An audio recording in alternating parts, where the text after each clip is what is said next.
Assalamualaikum warahmatullahi wabarakatuh. Sebelumnya perkenalkan, nama saya Zuhud Prayoga dari kelas SPIF. Pada video ini saya akan menjelaskan tentang dakwah Nabi pada periode Makkah.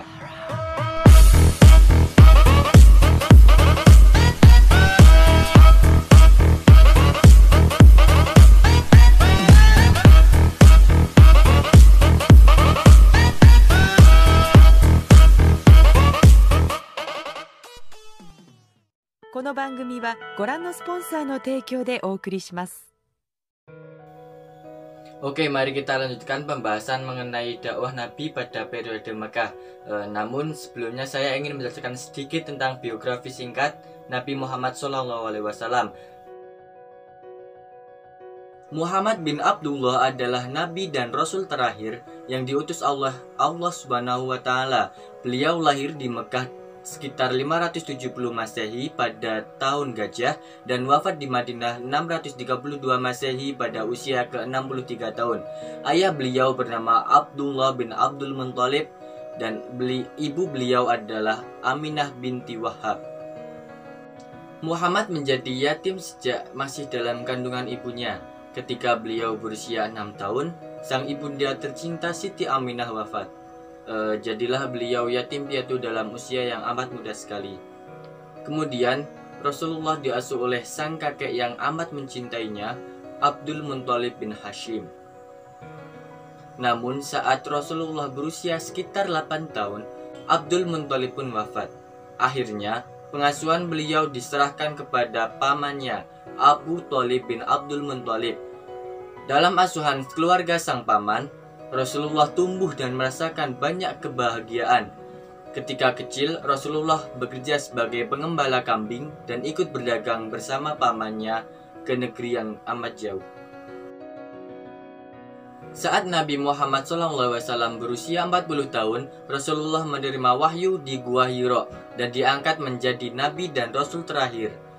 Nabi Muhammad SAW menerima wahyu pertama yaitu Quran Surat Al-Alaq ayat 1-5. Peristiwa inilah yang dikenal dengan nama Nuzulul Quran atau turunnya Al-Quran pertama kali ke muka bumi secara bertahap.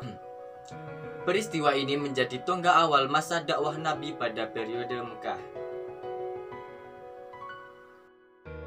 Mengenai orang-orang yang telah memenuhi seruan dakwah Rasulullah SAW tersebut adalah yang pertama Khadijah binti Khuwailid, yaitu istri Rasulullah SAW. Yang kedua Ali bin Abi Thalib, yaitu saudara sepupu Rasulullah SAW. Yang ketiga yaitu Zaid bin Harisah atau anak angkat dari Rasulullah. Yang keempat Abu Bakar As-Siddiq selaku sahabat dekat Rasulullah SAW sejak kecil. Dan yang kelima yaitu Ummu Aiman atau pengasuh Rasulullah SAW sejak beliau masih kecil. Orang-orang yang masuk Islam pada masa dakwah sembunyi-sembunyi yang namanya sudah disebut di atas disebut dengan as-sabiqunal awwalun atau pemeluk Islam generasi awal. Setelah 3 tahun Nabi berdakwah secara sembunyi-sembunyi, Nabi merubah strategi dakwah menjadi terang-terangan. Dakwah secara terang-terangan ini dimulai setelah turunnya wahyu yang berisikan perintah Allah Subhanahu wa Ta'ala agar dakwah itu dilakukan secara terang-terangan, yaitu surat Al-Hijr ayat 94 yang berbunyi Fasda' bima tu'maru wa a'ril 'anil musyrikin. Maka sampaikanlah olehmu secara terang-terangan segala apa yang diperintahkan kepadamu dan berpalinglah dari orang-orang yang musyrik. Namun dakwah Nabi mendapatkan penolakan dan tantangan dari kaum kafir Quraisy. Sebab-sebab kaum kafir Quraisy menentang dakwah Nabi Muhammad SAW yaitu yang pertama, kaum kafir Quraisy terutama para bangsawannya sangat keberatan dengan adanya persamaan hak dan kedudukan antara semua orang. Mereka mempertahankan tradisi hidup berkasta-kasta. Yang kedua, mereka juga ingin mempertahankan perbudakan, sedangkan dalam ajaran Rasulullah tidak boleh adanya perbudakan. Yang ketiga, kaum kafir Quraisy menolak dengan keras ajaran Islam yang berisi adanya kehidupan sesudah mati, yakni di alam kubur dan di alam akhirat. karena mereka merasa sangat ngeri dan dengan siksa kubur dan azab mereka. Yang ketiga, kaum kafir Quraisy menolak ajaran Islam karena mereka merasa berat meninggalkan agama dan tradisi yang telah diwariskan oleh leluhur mereka. Yang keempat yaitu kaum kafir Quraisy menentang keras dan berusaha menghentikan dakwah Nabi Muhammad SAW karena Islam melarang mereka untuk menyembah berhala.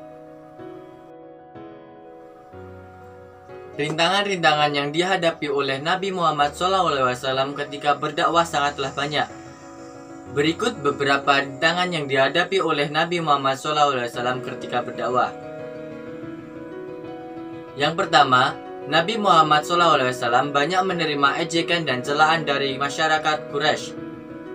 Yang kedua, rayuan kepada Nabi untuk meninggalkan agama Islam dengan diberikannya harta dan wanita.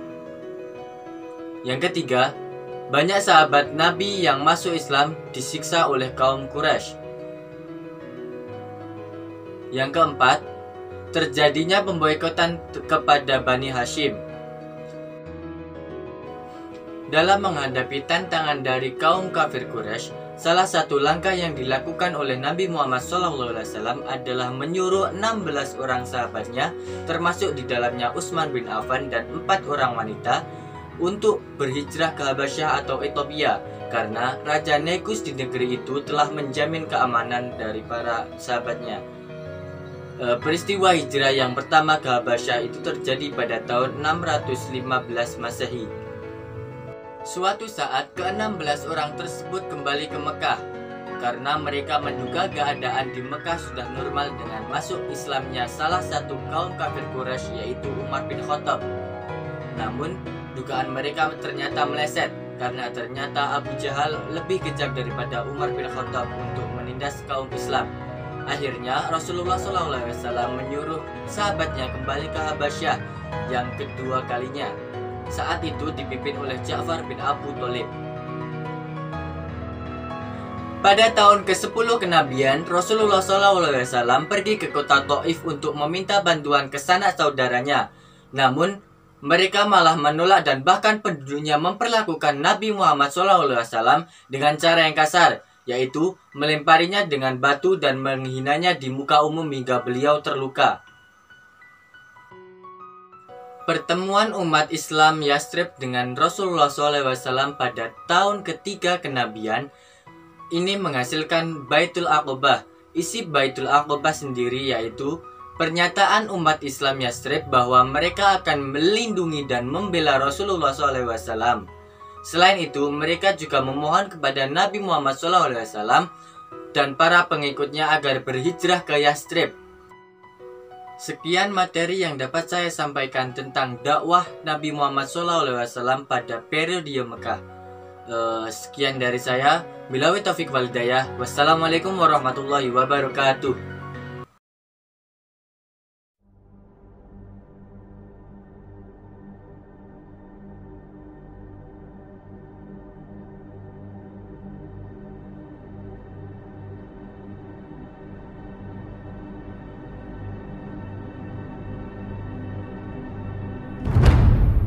Muhammad is a liar. Liar? Where's the lie and where's the truth? When it hasn't been spoken yet. These are Arabs who have betrayed the religion of their fathers. They follow a lunatic they call a prophet. Who's stronger now? Your master or this one god of yours? You could swear the slave was preaching. To this inhumanity has come a man whom God chose. And in that we believe. These letters from Muhammad, messenger of God, to the rulers of the world, call the world to Islam. Muhammad, messenger of God?